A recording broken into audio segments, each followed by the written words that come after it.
En este relato épico exploramos las complejas relaciones humanas en un contexto histórico tumultuoso donde el amor y la política se entrelazan de maneras fascinantes. La historia de Cleopatra, Julio César y Marco Antonio trasciende el tiempo y nos invita a reflexionar sobre el peso del poder, la influencia del deseo y la eterna fascinación que ejerce una figura tan enigmática como la reina de Egipto. Todo comenzó alrededor del 48 a.C., una brisa marcada con lo que sería la historia de amor más grande que perduraría en el tiempo. Un amor desconmensurado, un amor que llevaría a cometer las mayores locuras e incluso llegando a los límites de sumir un gobierno en una guerra. Y todo por el trono. Todo se trataba de poder y avaricia. Ella era casi una niña, solo contaba con apenas 20 años de edad, pero con el coraje y la sabiduría necesaria para poner a cualquier hombre a sus pies. Era perspicaz, manipuladora, bella y sobre todo reina, lo cual le daba un lugar de relevancia y sobre todo un inmejorable partido para aquel que quisiera escalar dentro de la sociedad. Su nombre era Cleopatra, la reina de Egipto. A pesar de su corta edad, Cleopatra no tuvo dificultad para desempeñar su rol como la faraona de Egipto. Era brillante, inteligente y hasta políglota, lo cual le sirvió mucho a la hora de cerrar tratos con gobernantes de otros estados. Algunos cuentan que la mayor parte de su infancia la pasó en Roma, lo que la ayudó a conocer la rica cultura griega.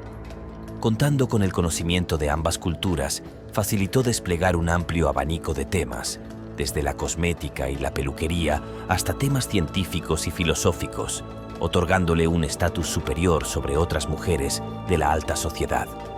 Además de todas sus habilidades y el conocimiento del cual se había nutrido, había un problema mayor que no la dejaba conciliar el sueño. Este tenía un nombre: Ptolomeo XIII, su hermano de sangre. Cleopatra sabía que estaba en gran desventaja frente a su hermano, ya que en esa época los hombres tenían un valor mayor frente a las mujeres, especialmente en la nobleza. Cleopatra entendió que, para poder quitar a su hermano del medio, tenía que jugar sucio, y aquí entra quien sería su mayor amor, Julio César. En ese momento, Julio César era famoso por sus grandes hazañas como conquistador y exitoso militar, respaldado por victorias en batalla. Gracias a su fama, César logró alcanzar un puesto dentro del Senado, obteniendo así una inmensa influencia sobre la política de Roma, el aliado ideal para Cleopatra. Cleopatra tenía que idear un plan para tener ese primer encuentro, lo cual no era fácil, ya que al ser descubierta hubiese tenido grandes problemas. Entonces, decidió acudir a sus fieles más cercanos para que la ayudaran a llevar a cabo ese encuentro. Estos fieles la sacaron a escondidas, cubierta entre mantas, y la condujeron hacia el palacio de Julio César. Cleopatra sabía que dicha reunión sería decisiva. El trono estaba en juego. Con la exquisitez con que se vistió no tuvo comparación.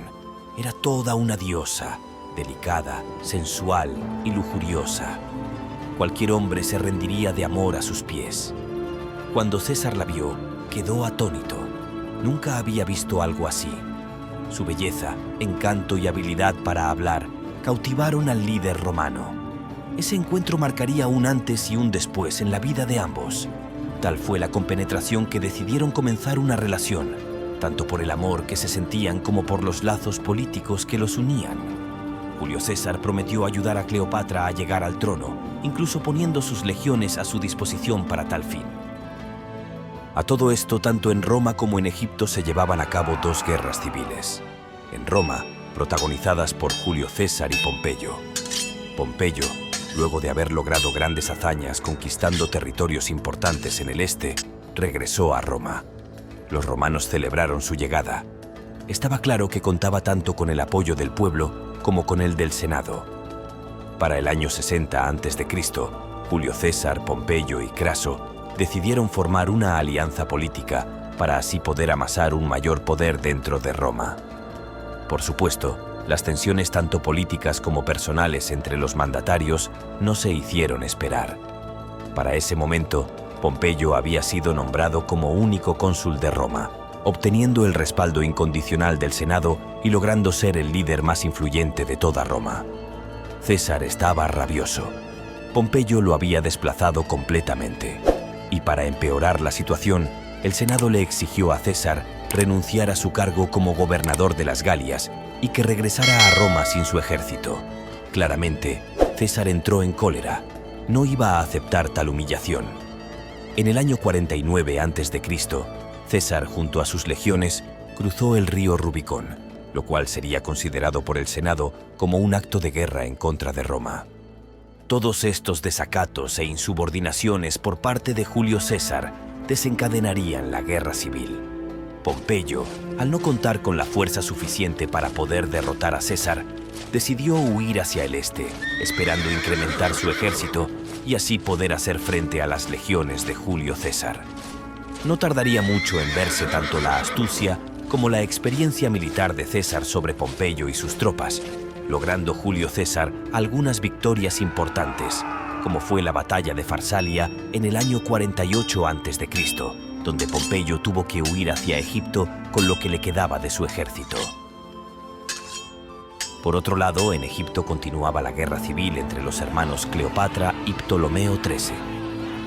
Tras la muerte de su padre Ptolomeo XII, ambos fueron nombrados cogobernantes de Egipto. Cleopatra, al ser mayor que su hermano, cargó con mayor responsabilidad. En otras palabras, fue la encargada de gobernar Egipto. Sabía que al cumplir Ptolomeo XIII su mayoría de edad, pondría fin a su mandato, lo cual no aceptaría. Esta tensión entre los hermanos trajo grandes diferencias tanto políticas como personales. Cada cual tenía ideas totalmente diferentes sobre cómo gobernar. Por su parte, Cleopatra buscaba una política más independiente para Egipto, mientras que Ptolomeo XIII prefería mantener el control centralizado. Tanto fue la escalada del conflicto que Ptolomeo XIII expulsó a Cleopatra del trono y la obligó a exiliarse. Gracias a sus súbditos, Cleopatra logró esconderse en el interior de Egipto, donde, con la ayuda de sus aliados y seguidores más leales, planearía su regreso al trono. Tras el paso de los días, se dio cuenta de que, si quería conquistar el poder, no lo lograría por la vía pacífica, y para ello tendría que contar con un ejército bien preparado, capaz de derrotar al de su hermano. ¿Y qué mejor que el de su amado Julio César? Para entonces, Julio César ya había sido autoproclamado dictador perpetuo de Roma, un puesto que le daba poder absoluto tanto sobre el ejército como del Senado. César no dudó en intervenir en los problemas políticos de Egipto, sirviendo de mediador entre Cleopatra y Ptolomeo XIII. Según la leyenda, cuando Pompeyo huyó a Egipto, fue recibido por Ptolomeo XIII, quien, junto a sus hombres, decidió ejecutarlo y decapitarlo para ofrecer su cabeza a César.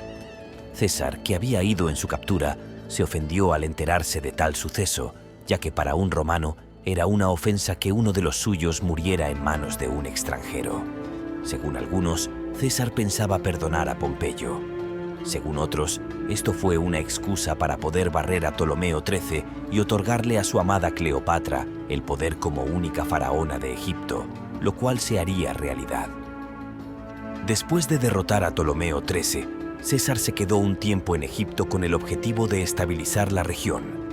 Durante ese tiempo, Cleopatra y él hicieron un crucero por el río Nilo en una lujosa barcaza real, acompañados, según algunos, por hasta 400 barcos. Para entonces, Cleopatra ya estaba embarazada de un niño bastardo que pronto llamaría Cesarión, en honor a su padre, aunque César nunca le daría su apellido, tratando así de ocultarlo. En el otoño del año 46 a.C., Cleopatra y su familia se trasladaron a vivir a Roma, a una de las villas que César poseía en la orilla exterior del río Tíber. Allí se quedarían más de un año. A lo largo de su estancia en la metrópolis, Cleopatra nunca dejó de ser el epicentro de las habladurías. La mayoría la criticaba, ya que César seguía casado con la honorable Calpurnia. El 15 de marzo del año 44 a.C., mientras se celebraba una reunión del Senado, César fue apuñalado y asesinado por un grupo de conspiradores compuesto por senadores y exaliados, liderados por figuras como Bruto y Casio. Este grupo se oponía a la concentración de poder en manos de César y temía que se convirtiera en un dictador perpetuo de Roma. Tras el asesinato de Julio César, se generó gran agitación en Roma, desencadenando una lucha de poder entre los partidarios de César y sus asesinos, resultando en una prolongada guerra civil que eventualmente llevaría al colapso de la República Romana y al establecimiento del Imperio Romano bajo el liderazgo de Augusto. Después de la muerte de Julio César en el año 44 a.C., Cleopatra y su hijo, Ptolomeo XV Filopator Filómetor César, comúnmente conocido como Cesarión, se encontraron en una situación política complicada en Roma. Tras esta inestabilidad y falta de seguridad, Cleopatra regresaría a Egipto para asegurar su posición en el trono y proteger los intereses de su hijo Cesarión, quien supuestamente era el hijo ilegítimo de Julio César. Más tarde, Cleopatra repetiría su historia de amor y alianza, pero esta vez con Marco Antonio, a quien ayudaría de forma incondicional en las guerras civiles romanas. Cleopatra proporcionó tropas, recursos financieros y su flota para respaldar a Marco Antonio en su lucha contra Octaviano y su aliado, el general romano Sexto Pompeyo.